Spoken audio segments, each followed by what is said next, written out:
Do you feel that the mental health approach is changing? I mean, say 6 weeks ago, I mean, you were working with, say, a group of 15, for example, in the large community hub. Whenever you return, do you feel you're going to have to return and maybe adjust and change your approach to your whole sort of ethos for the opening the shutters? I think so. Well, number one, obviously, is we don't know what the new norm's going to be. You know, can we still go at the same location? How many people's allowed? Are we going to have to do it in different days? You know, how do you pick who's allowed to come? You know, all this is all different. Obviously, I can say with the stats, usually online on our page, there would be just say between 250 and 350 comments per month pre-lockdown.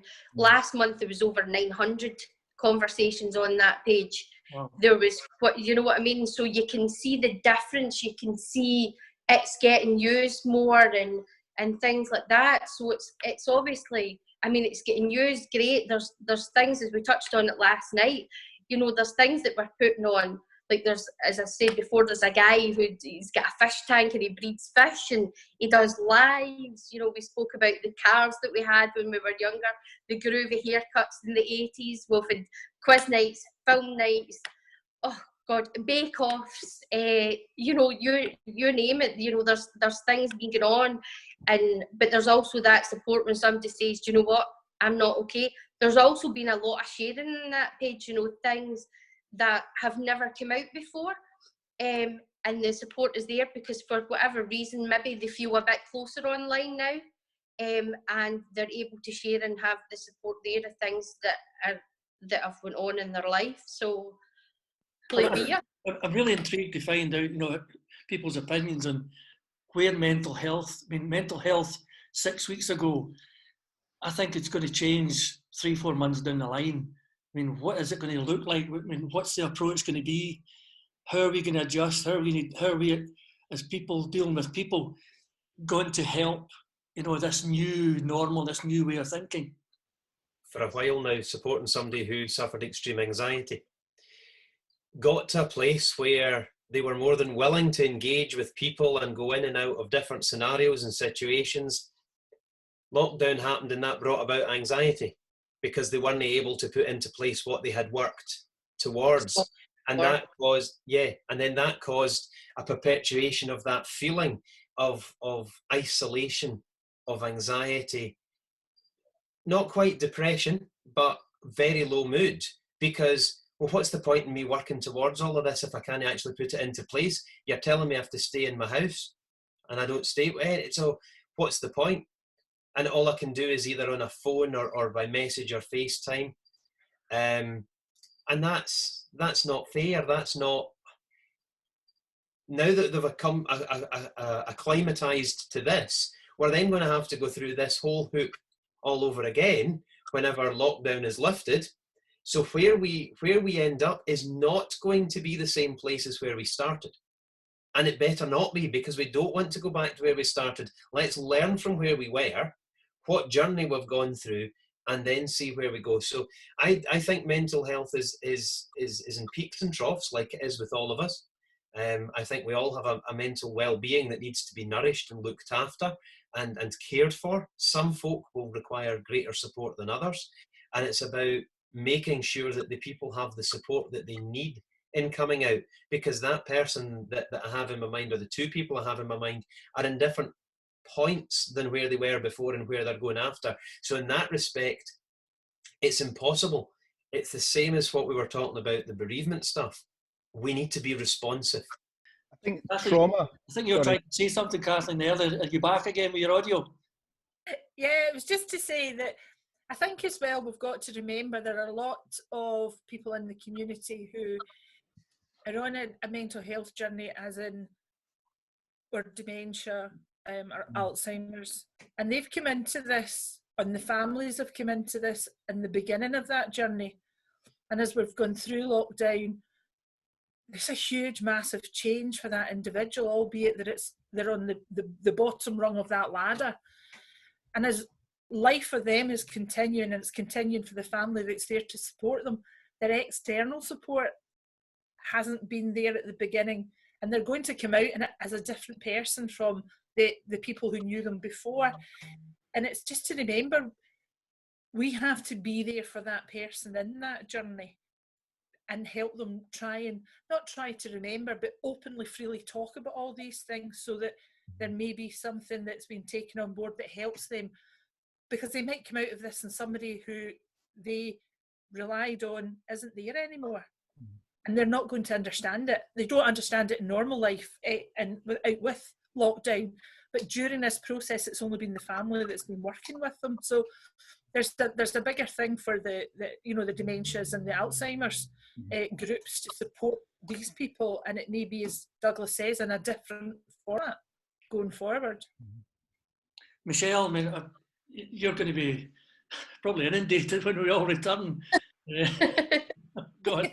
Well, hopefully you're not going to be inundated when we all return to some sort of normality, but I think there's going to be more and more people coming on board, looking for some support and some help.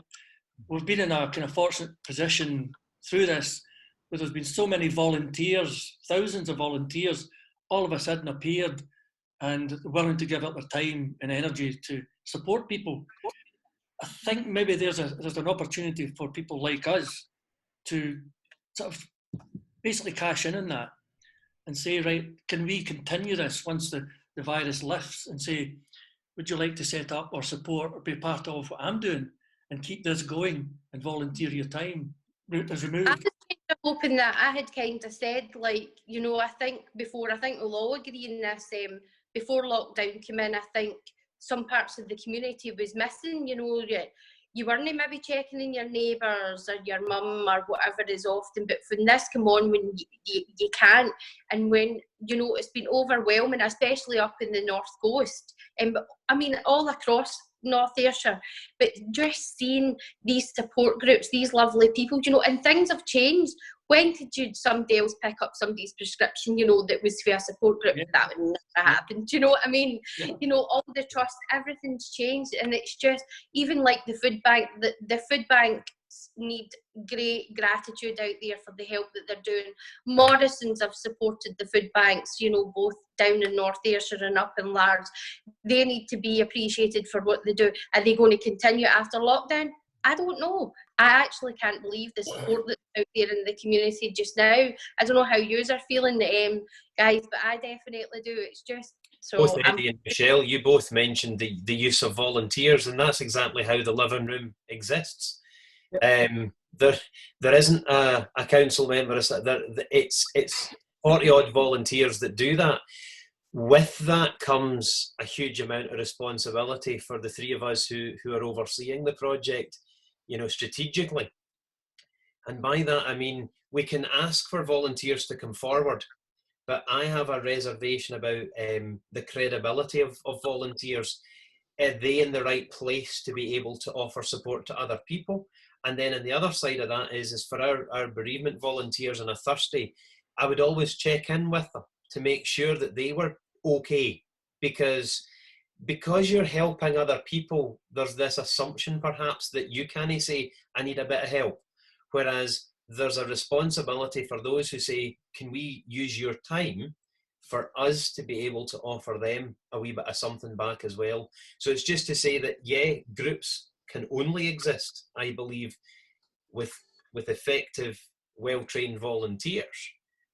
But whoever is asking them to volunteer has a duty of care to make sure that their mental health is looked after as well.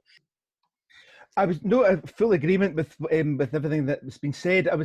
I think one of the things that's come into mind just when we've been talking there about how people are going to react when they enter back into whatever society looks like after this. At the moment, people are thinking that society's just hit the pause button, but I think what we're realizing is that there's been a reset button hit, and but the thing that comes with that is there are certain things which we don't want to have lost. There are things which we have maybe had to put on hold, and we're trying to bring back not exactly the same way, but we're wanting to sort of bring them forward in new and creative ways in light of the things that we've learned and the things that we've gained in this time of lockdown. You know, like we say, the community spirit, the community care, the looking out for one another. I mean, to hear people saying that I've spoken to my neighbour for the first time since I've moved here, that's absolutely mind-blowing. And you think to yourself, this cannot stop. We don't suddenly shut our mouths once lockdown ends. We don't say, right, I'm not going to talk to you again, and I'm just going to sort of give you a nod when I'm cutting the grass. That's got to keep going. But I think there's also the word that's been going through my mind is trauma.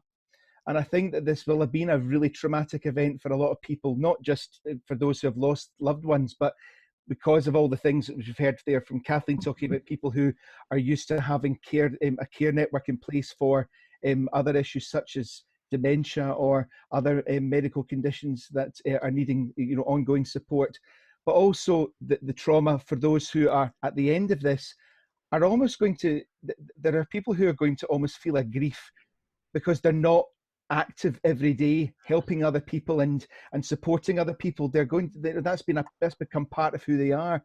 And so that part, Eddie, I think you're right, we've got to try and work out ways in which we can keep this this community of volunteering and support and care and compassion. There's got to be channels for it, but like Douglas says, we've got to make sure that they are cared for every step of the way, because they're human beings and they're fragile too. But I think what you do maybe to round off is maybe go through everybody and sort of think about, what would you like to see happen, say September, October time, we're hopefully return to some sort of normality. Start off with Kathleen firstly. What do you think, what would you like to see happen? What I'd like to see is all the positivity that we've encouraged and we've witnessed throughout lockdown. As Jonathan, Douglas and Michelle have said, the people have come forward, they've given their time, their care, and things have been put into perspective for a lot of people as to what really does matter. So still look out for people. Remember the young mum you've seen struggling up and down the road in the rain. The next time she's pushing the pram, stop. Don't maybe not be able to take the child in the car, but you could offer to take the shopping up the road. And leave it at the doorstep. There's so many good things and positive things that have come out of quite a negative and upsetting period of time. I think we should channel in them and yeah, I would like to see this neighbourly, good community, everybody supporting one another and just being there for one another. Jonathan? I love that, Kathleen, how you finished that. That's beautiful.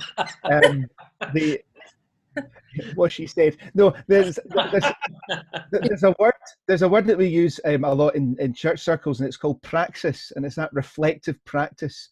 And I think just now, what I would like to hope to see in September, October, if that's the time when we come out of this and re-enter some degree of normality, is that people on the whole are prepared for it. We came into this without any opportunity to prepare, and it was very much we were reactive.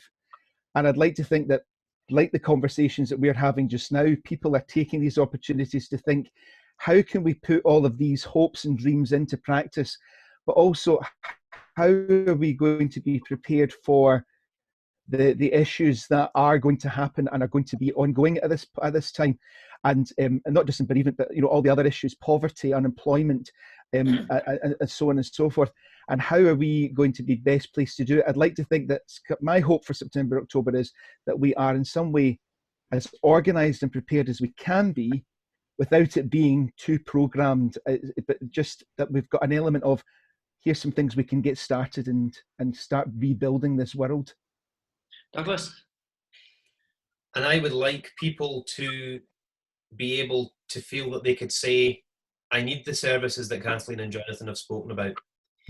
I think just now under lockdown, people are told you will stay in your house. If you are shielding, if you're isolating, and people have gone, on the most part, yeah, I will.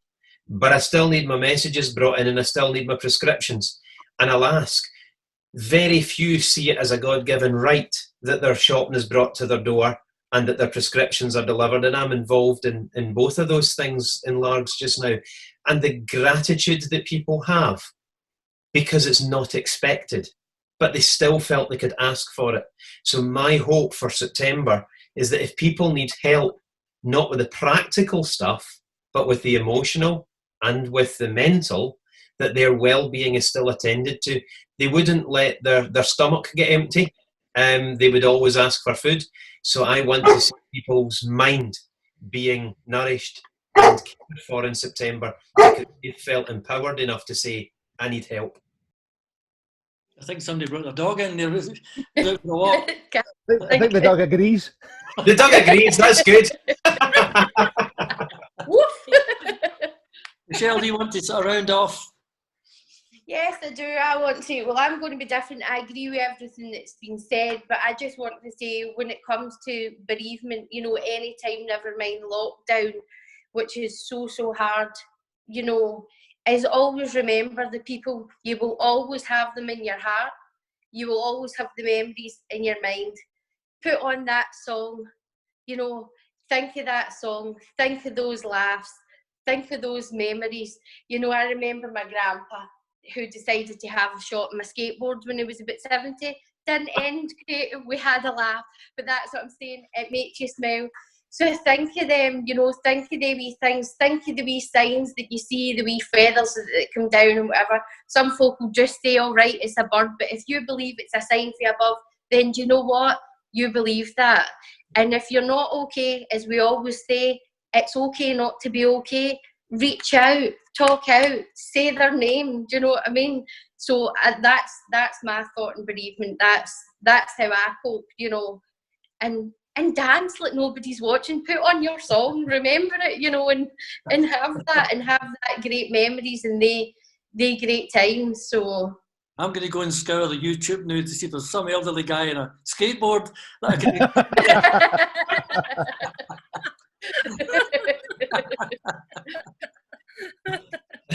Well, thank you very much, everybody, for joining in, and it's been an excellent conversation. Obviously, we'll broadcast it tomorrow night, roughly about, say, 7 o'clock after the recording. But thank you very much to Douglas, Jonathan, Kathleen and Michelle for joining in, and hopefully, fingers crossed, we get through this coronavirus and we go on with our normal lives. Mm-hmm. Whatever it is. Whatever normal looks like. Thank you very much. Thank you. Cheers, thanks, Eddy. Thanks for having us. Cheers. Bye, guys.